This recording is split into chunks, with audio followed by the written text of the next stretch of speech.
तो जब देश आजाद हुआ तो तमिलनाडु और बिहार बराबर था 1965 तक।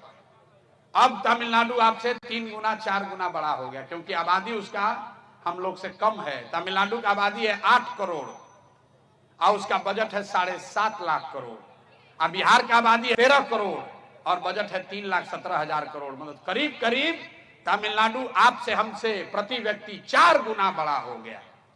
तो ये चारों पांचों राज्य में, केरल में, तमिलनाडु में, आंध्र, कर्नाटक में का ऐसा भइल कि राज्य सब आगे बढ़ गए। आदमी कहा था कि भैया भ्रष्टाचार बिहार में बहुत बा।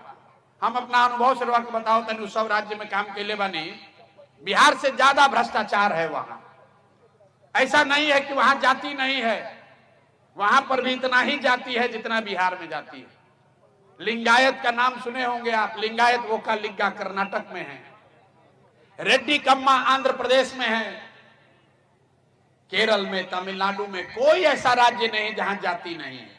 वहां पर भी भ्रष्टाचार है, वहां पर भी यही संविधान है। तो फिर वो राज्य में इतना तरक्की कैसे भई? तरक्की का एक ही रास्ता है, वो पांचों राज्य में एक बात कॉमन है। अलग अलग भाषा बोला जाता है वहां, अलग अलग पार्टी का सरकार बना, लेकिन एक बात पांचों राज्य में कॉमन बा कि 78 साल में कोई दल, कोई नेता ऐसा नहीं हुआ जो 10 वर्ष से ज्यादा वहां मुख्यमंत्री रहा हो। जनता जो है हर 5 वर्ष पर वहां लोगों को पलटती रहती है, हटाती रहती है। अब बिहार में 35 वर्ष हो गई, लालू नीतीश से आगे हमने के देखे के तैयार नहीं की जा। तो ये क्या बताता है? लोकतंत्र को जिंदा कीजिए।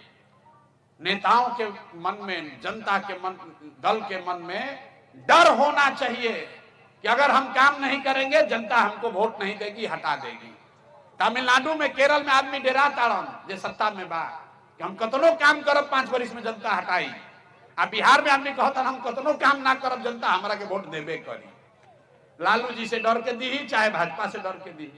ये हम लोग के दुर्दशा का कारण है। तो जन सुराज का ये योगदान है कि हम लोग यहाँ लोकतंत्र में आपको एक विकल्प दे रहे हैं, ताकि आपको मजबूरी में, आपको मालूम है कि ये एनडीए का नीतीश कुमार आपको लूट रहा है, आपको मालूम है कि खेत के जमाबंदी में, खेत के दाखिल खारिज में पैसा लागता, रोज रोवा गरियावता नहीं, अकाल वोट होई तो आदमी कहियन के भैया कुछो कहल, लालू के तो जंगल राज से ये ठीक बाड़ा सब चलो कनिए के दो। ये हाल जे बा हमने के मुसलमान समाज के लोग बा तो कतनो गरियाली, कतनो लालू के गरियाली, लेकिन वोट हुई तो कहे ना भाई भाजपा के तो दे ना सके, चलो ही ललटेने के दिया। तो इस राजनीतिक बंधुआ मजदूरी को खत्म करने का उपाय है कि बिहार में एक नया विकल्प बने, ताकि जनता को एक विकल्प रहे कि दोनों ठीक नहीं लगता है तो तीसरा को दिया जाए। तो जन सुराज का ये योगदान है।